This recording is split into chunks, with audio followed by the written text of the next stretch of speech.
talaga din po. Hindi ako presidentiable Ay, hindi ba? Bakit Hindi ewan ko nga, ba't ako nandito eh. Bakit naman to Akala ko pa naman, TJ, papakain lang kayo. TJ, bakit nyo inimbitahan Kamali to? kayo, Hindi naman pala to nagkamali. presidentiable. Pwede nang magpaalam ba? Di ba, total naman malapit ka lang dyan. Pwede ka naman bumalik pagkatapos ng konting interview. Napanood mo na ba lahat? Alin? Lahat Lahat. Lahat, Hindi ang tanong napanood mo na ba? Hindi, lahat. Kasi kailangan na kompleto ka. 40 daw yun, Tonying. Paano mo ba naman mapapanood lahat sa loob ng isang linggo?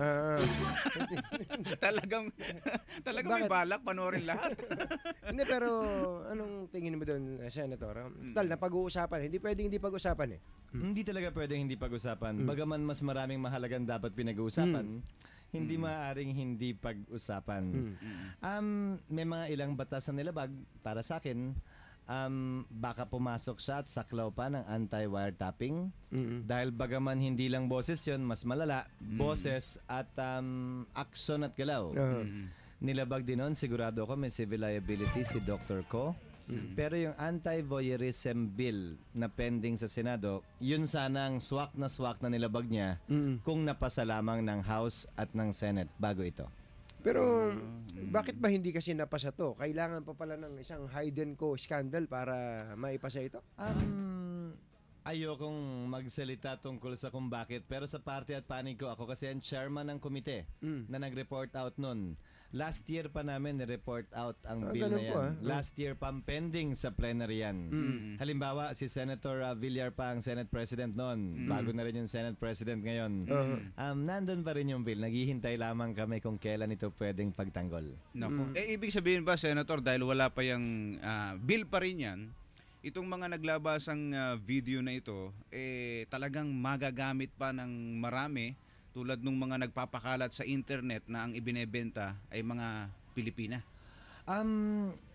Yung bill na yon ay anti-voyeurism. Ibig sabihin, yung binibidyotape ka ng hindi mo nalalaman, yung binobosohan ka, yung tinitingnan ka ng hindi mo nalalaman, yun ang layuning pagbawal ng bill. Pero yung pagpapalabas ng mga piniratang DVD, yung pagpapalabas ng mga secret video ng mga tao, dati nang may paglabag sa batas yun, kaugnay ng intellectual property laws natin. Yun sa internet, may paraan ho ba? Sa YouTube. Sa YouTube. Sa mga porn sites nilalagay yan. Meron din pong bill na cyber sex bill na Bill pa rin. i-regulate din itong mga kaganapang ito. Hindi ba yung mga sites mismo minsan ito ikwento lamang naman ng kaibigan, baka yun, personal alam yung namin. yung papasok ka sa website, pwede mong kausapin, pwede kayong magligawan doon, at sa pamamagitan ng video parang nagtatalik na rin kayo bagaman hindi kayo nagkakahawakan. Pati yon sa saklaw ng batas, ng panukalang batas na pinag-uusapan. Pero pwede ho bang magkaroon ng retroactive application yung batas? Halimbawa po, ang magiging paglabag po sa batas ay pagpapalabas o pagpapakalat ng ganong klase ng video. Kung patuloy pa rin pong kumakalat yung video kahit na bukas o sa makalawa pa maipasa ang batas, hindi po ba siya matatamaan? Kung patuloy niyang nilalabag yung batas, bagaman bagong pasa lamang yan, masasaklaw siya nun. Pero as a rule, hindi pwedeng magkaroon ng retroactive o application yung batas kung saan yung mga nagawa na noon bago pinasa yung batas, pwede mong saklawin pa rin at parusahan pa rin siya dun sa bagong pinalo. Hindi po pwede yun. Dahil sang-ayon sa saligang batas, palaging favorable to the accused ang namang interpretasyon. Ito po, may hearing po ang Senado sa Huwebes.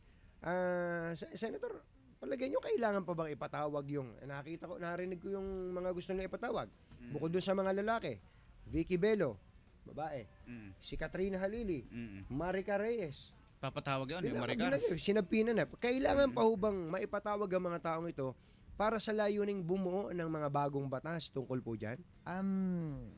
Hindi ko ahadlangan yung hearing sa Webes at ginagalang ko yung mga desisyon ng kasamahan kung ipatawag yung hearing na yan. Pero ako mismo ay hindi dadalo sa hearing at pagdinig. Sa paniniwalang, mas marami siguro na dapat pagtuunan ng pansin. Kabilang na siguro ito. Pero kung hinahawakan na nila at ginagawa nila yan, sila na lamang. Hindi na ako sasali pa. O kaya naman, kung magkakaroon man po ng hearing at talagang hindi may iwasang ipatawag sila, hindi po ba meron tinatawag na executive session?